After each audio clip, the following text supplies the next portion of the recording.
তরুণদের যে কন্ট্রিবিউশন রাখার সুযোগ আছে সেটাকে বারবার বাংলাদেশ তথা পৃথিবীর সামনে উত্থাপন করতে চাচ্ছি। আপনারা জানেন জুলাই গণঅভ্যুত্থানে তরুণরাই এই গণঅভ্যুত্থানের চালিকা শক্তি ছিল এবং গণঅভ্যুত্থান পরবর্তী বাংলাদেশ বিনির্মাণে এখন পর্যন্ত সবচেয়ে বেশি অবদান রেখে যাচ্ছে তরুণরা। ফ্যাসিবাদী শক্তির আবার পুনরুত্থানের সকল ধরনের ষড়যন্ত্রকে নস্যাৎ করার জন্য তরুণরা এখনো সচেষ্ট আছে এবং এই তরুণরা সচেষ্ট থাকলেই বাংলাদেশ আর কখনো পথ হারাবে না বলে আমরা বিশ্বাস করি। আপনারা দেখেছেন গতকাল আমরা সেই আয়নাঘর, যে আয়নাঘর নিয়ে আমরা নানা ধরনের রহস্য, নানা ধরনের কথা শুনতাম, সেটা সর্বশেষ আমরা নিজেরা ভিজিট করে সেখানকার বাস্তবতা দেখার সুযোগ পেয়েছি এবং বিশ্ববাসীকে দেখানোর সুযোগ পেয়েছি। আমিও 4 দিনের জন্য সেখানে ছিলাম, কিন্তু আমি জানতাম না যে আসলে আমি সেখানে ছিলাম কিনা, কারণ সেখানে শুধুমাত্র রুমের ভেতর ছাড়া আর কোথাও আমার চোখ খোলা হয়নি।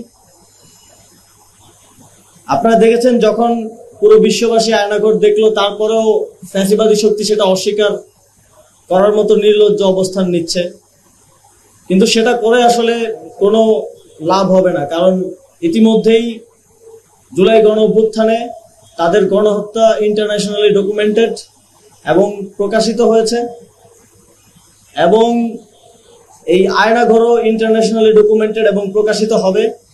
ফলে জাতীয় এবং আন্তর্জাতিকভাবে একটি ফ্যাসিবাদী গণহত্যাকারী শক্তি যারা গুম খুনের মাধ্যমে ক্ষমতায় টিকেছিল,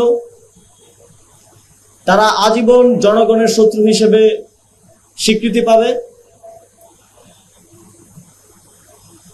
আপনারা দেখেছেন জুলাই গণঅভ্যুত্থানের পর হাজার সংকট, সমস্যা এবং নানা ধরনের উত্থান পতনের মধ্য দিয়ে বাংলাদেশ গেছে।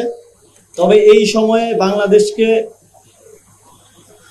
বাংলাদেশের সঠিক পথে থাকা এবং আজকের অবস্থানে আসার পেছনে আমাদের সকলের ঐক্য একটা গুরুত্বপূর্ণ ভূমিকা পালন করেছে এবং আমি বিশ্বাস করি এই ঐক্যের শক্তিতেই আমরা যেই নতুন বাংলাদেশ গড়ার স্বপ্ন দেখছি সেই স্বপ্ন বাস্তবায়ন সম্ভব।